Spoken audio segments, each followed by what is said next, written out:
우리는 오늘날 정말 교회도 그렇고 우리의 모든 삶도 그렇고 위기의 시대에 살고 있습니다. 그야말로 하나서부터 열까지 총체적인 위기의 시대가 아닐 수가 없습니다.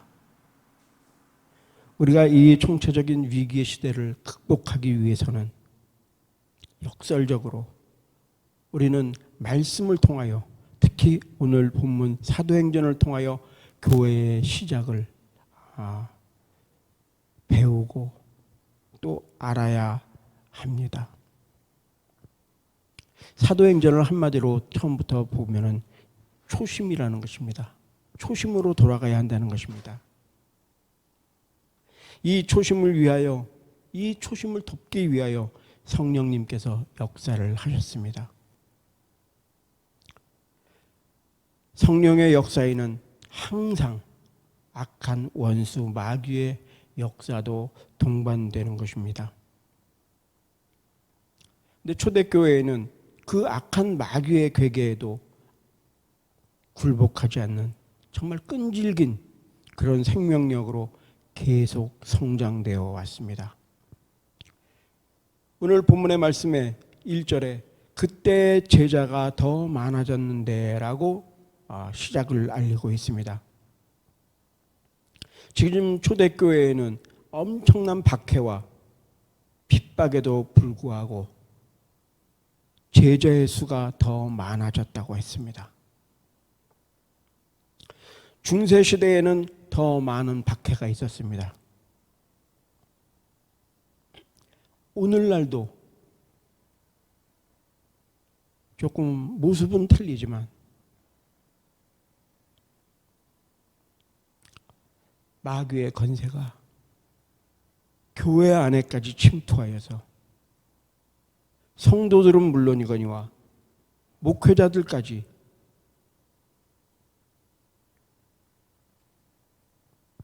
망가뜨리고 있습니다. 많은 사람들이 죄를 말하여도 별로 감정이 없습니다. 회개하라고 외쳐도 묵묵부답입니다. 무덤덤합니다. 죄를 느끼지도 못합니다. 무엇보다도 삶 속에 하나님의 우선순위가 아닙니다.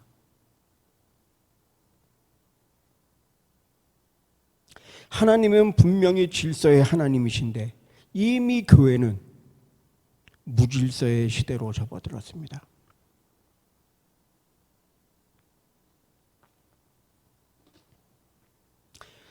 마태복음 16장 18절에서 예수님께서는 내가 네게 이르노니 너는 베드로라. 내가 이 반석 위에 내 교회를 세우리니 음부의 권세가 이기지 못하리라고 이렇게 분명하게 말씀을 하셨습니다. 그렇기 때문에 세상이 아무리 교회를 핍박하고 박해를 해도 교회는 무너지지 않습니다. 그렇다고 교회 안에 문제가 없는 것은 아닙니다. 믿지 않는 많은 사람들은 이렇게 얘기를 합니다. 왜 그렇게 교회 안에 문제가 많냐? 그러고 항의합니다. 불평합니다.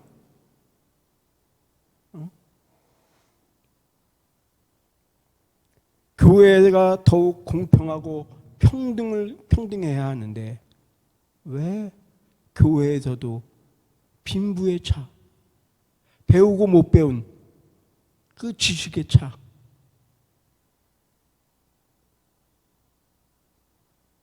그런 것들을 위해서 싸우고 불평불만하는 것들이 그런 소리가 많이 들리냐?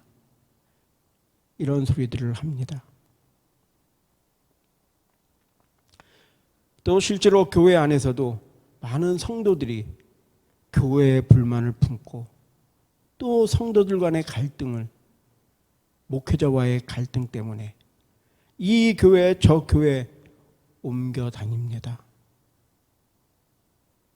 그러나 어떤 곳에서도 평안을 찾지 못합니다. 왜냐하면 이 지상의 교회에는 완전한 곳이 없기 때문입니다. 뿐만 아니라 우리가 살아가는 모든 사회 공동체라든지 교회 공동체라든지 완전한 곳은 없습니다. 사람들이 모이는 곳에는 항상 문제가 있습니다. 문제가 없는 것은 우리가 가야 할, 우리가 지향하는 천국밖에 없습니다. 그럼 오늘의 본문의 문제는 무엇입니까?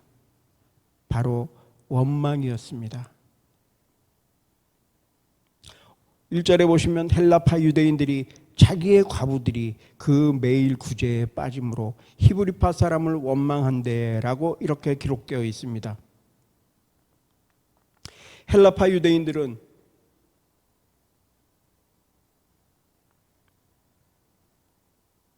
전쟁에 포로되어서 사방으로 흩어졌다가 다시 이스라엘로 돌아온 사람들입니다.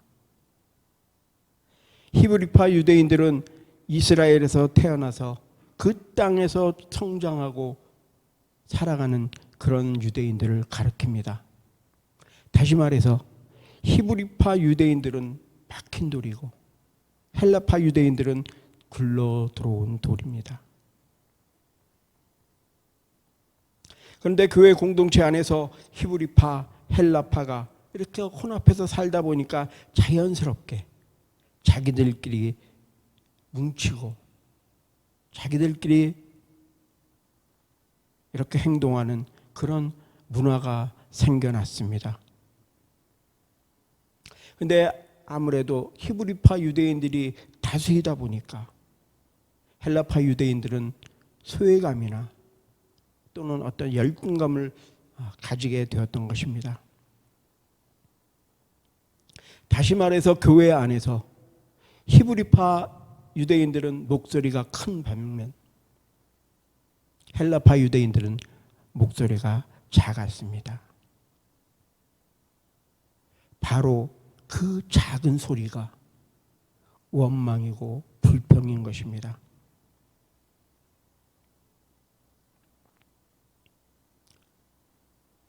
이 원망이란 것은 뒤에서 은근히 불만을 품고 불만을 토로하는 것입니다.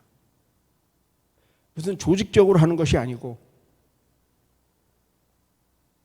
자기들끼리 모여서 뒷담 하나 하고 그런 것입니다.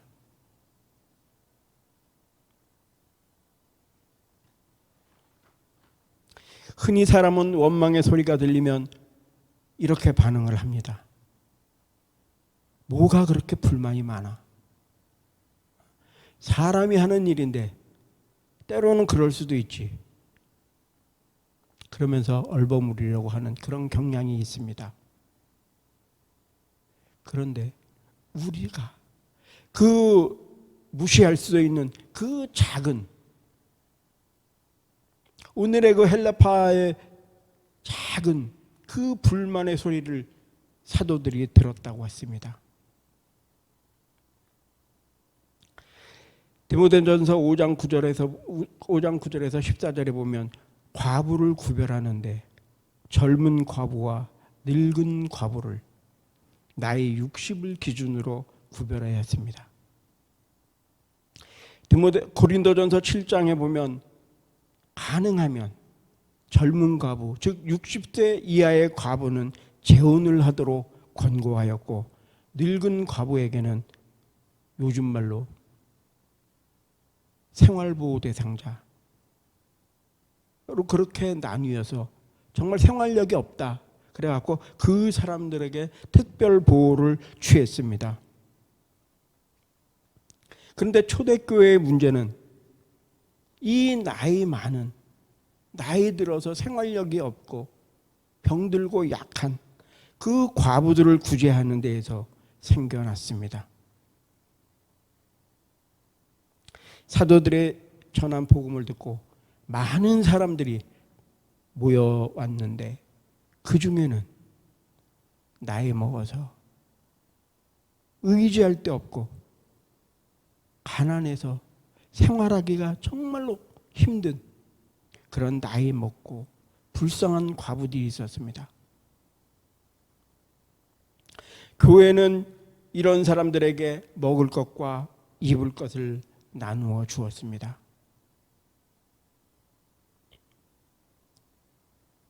유대인들이 훌륭한 그런 의식과 그런 행위가 있는데 그것은 바로 이웃에 대한 책임입니다.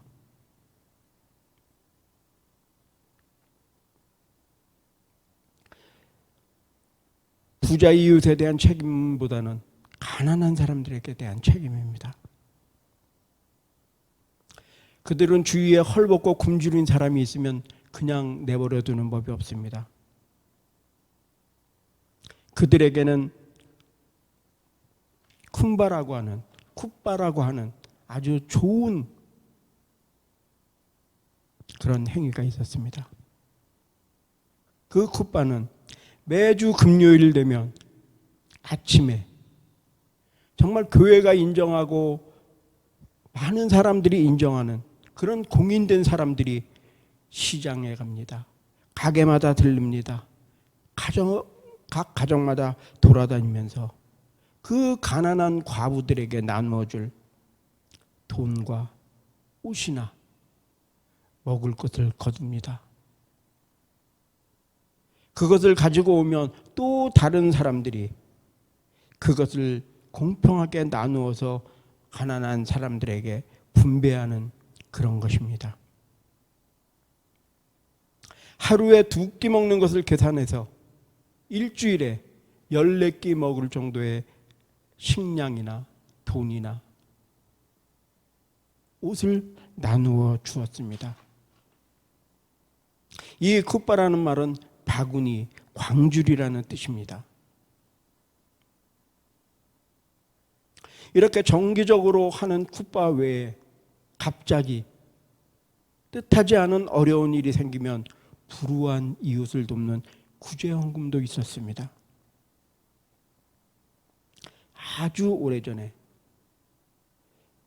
인터넷 카페 기독교인들이 주로 가입해서 서로의 의견을 나누는 그런 카페가 있었습니다. 거기에 10,000원의 기적이라는 타이틀로 어떤 글이 올라왔습니다. 어느 가난한 개척교회 목사님의 부인이 암으로 투병하고 있다고 그 주위에 동료 목사님이 글을 올렸습니다. 암을 오래 앓다 보니까 그 암이 전이가 되어서 위로, 간으로, 폐로 전이가 되어서 정말 이제는 살 길이 없습니다. 의사가 얘기를 하길 전부 수술을 하면 그래도 살 가망이 있는데 수술비가 너무 비싸다는 겁니다. 가난한 개척교회 목사가 무슨 돈이 있겠습니까? 그런데 그 글을 보고 많은 사람들이 그 사모님의 수술비에 동참을 하기 시작했습니다. 10,000원씩. 어떤 사람은 교통비를 아껴서 10,000원을 송금한 사람도 있었고, 어떤 또 작은 교회는 일주일에 들어온 헌금을 송금을 했습니다. 결국 그 모금된 돈을 가지고 그 사모님이 수술을 받았다는 그런 아름다운 얘기가 있었습니다. 초대교회가 이 유대인들의 그 쿠바라는 아름다운 전통을 그대로 계승을 하였습니다.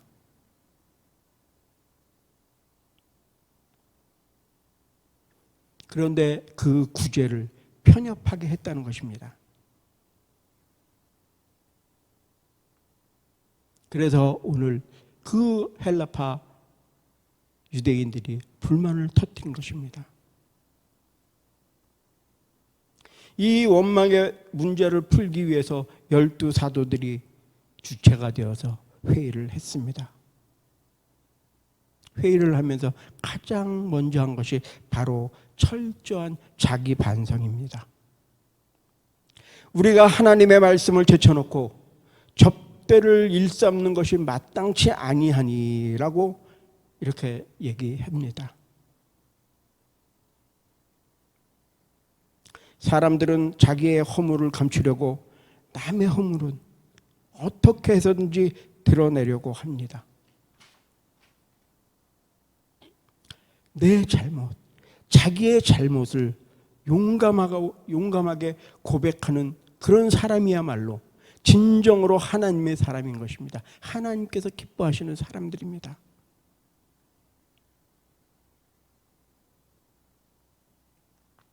사도들의 위대함이 여기에 있습니다.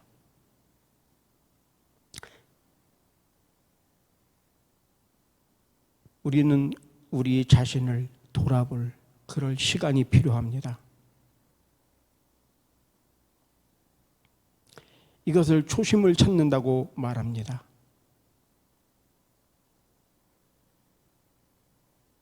사람은 시간이 지나면 변질되게 되어 있습니다. 남들은 다 압니다. 저 사람이, 내가 변질되었다.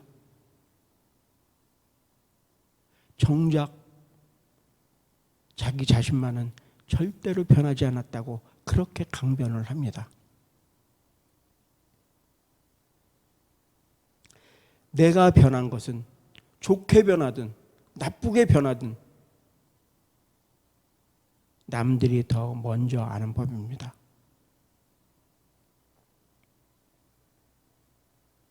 지금 이 시간에 우리가 돌아보아야 할 것이 무엇입니까? 그것은 바로 신앙의 문제입니다. 열심히 교회 다니고 열심히 기도하고 말씀 듣고 그러는 사람도 이 세상에서 살다 보면 자신도 모르게 죄를 짓는 경우가 있습니다. 넘어지는 경우가 있습니다. 하나님의 말씀에 반하는 삶을 살아갈 수도 있습니다. 그것 때문에 시험이 옵니다. 문제가 생깁니다.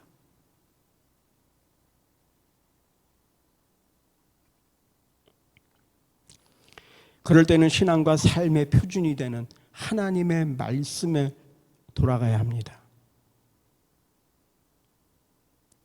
신앙이란 본래 자신의 자리를 찾는 것이라고 생각합니다. 마귀는 자기가 있어야 할 자리를 떠났습니다. 마찬가지로 우리가 돌아가야 할 자리는 하나님의 옆입니다. 그 자리를 떠나는 것이 우리에게 문제를 만들고 우리의 삶 속에서 위기가 오게 하는 것입니다. 그럴 때마다 우리는 원칙으로 돌아가는 것이 중요합니다. 그래야 문제가 풀리고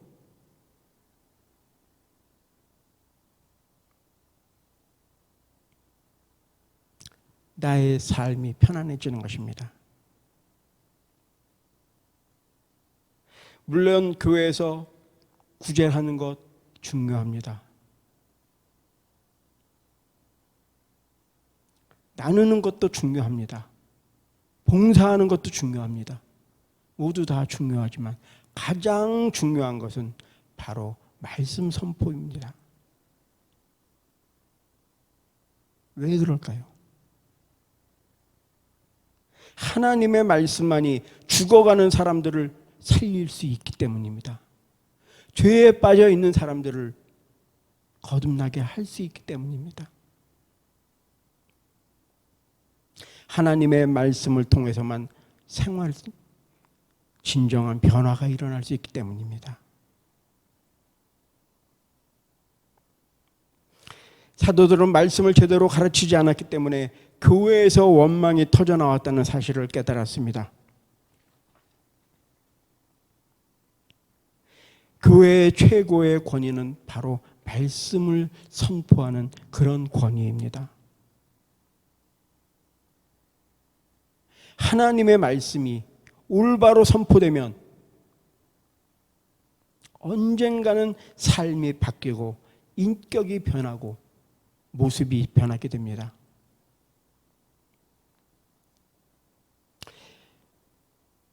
예수님의 최대의 관심도 말씀 선포에 있었습니다.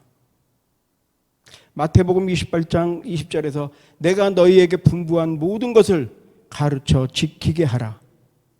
볼지어다 내가 세상 끝날까지 너희와 항상 함께 있으리라. 이렇게 말씀하셨습니다. 12 사도들은 다르게 깨달았습니다. 말씀 선포를 제쳐놓고 접대를 일삼는 것이 마땅치 않다는 것입니다. 그렇다고 해서 교회 안에서 말씀만 중요하고 봉사나 헌신이 가치가 없다는 그런 뜻은 아닙니다. 무엇보다도 그런 것보다도 하나님의 말씀을 선포하는 것이 가장 중요하다는 것입니다. 이것은 바로 본질의 문제입니다. 사도들이 부름을 받은 것은 구제와 봉사가 아닙니다.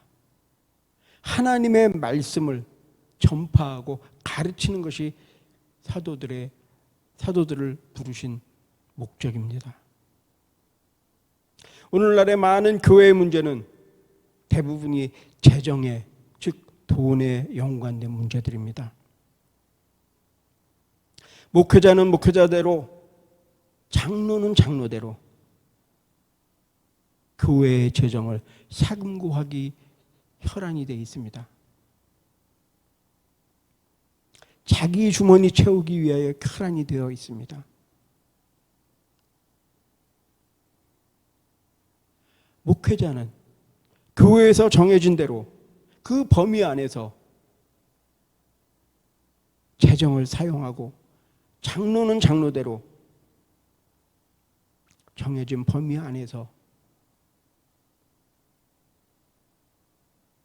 목자를 도와 목회를 하여야 하는데, 오히려 그 재정을 가지고 교회를 방만하게 운영하고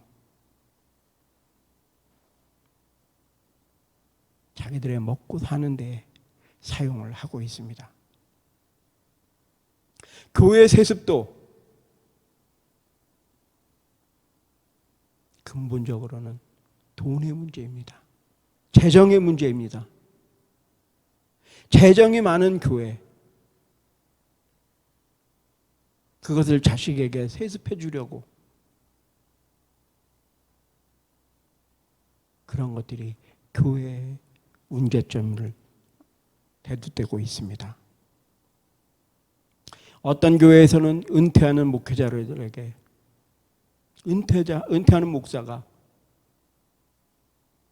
너무 과도한 비용을 은퇴 자금으로 청구해서 문제가 되었습니다.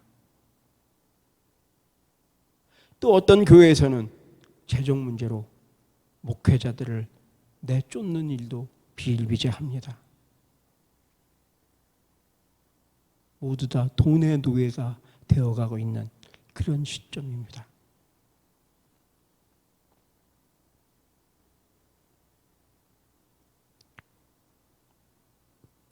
이제 우리는 모두 다 초심으로 돌아가야 합니다.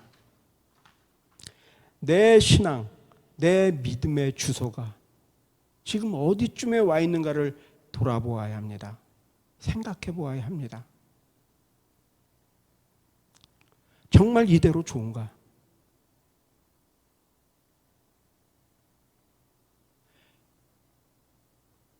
사랑하는 성도 여러분, 우리에게 부여된 각양의 직분과 직책을 잘 헤아리셔야 합니다. 우리가 어떻게 해야 하나님을 기쁘시게 하는 일인가? 우리는 생각해야 합니다.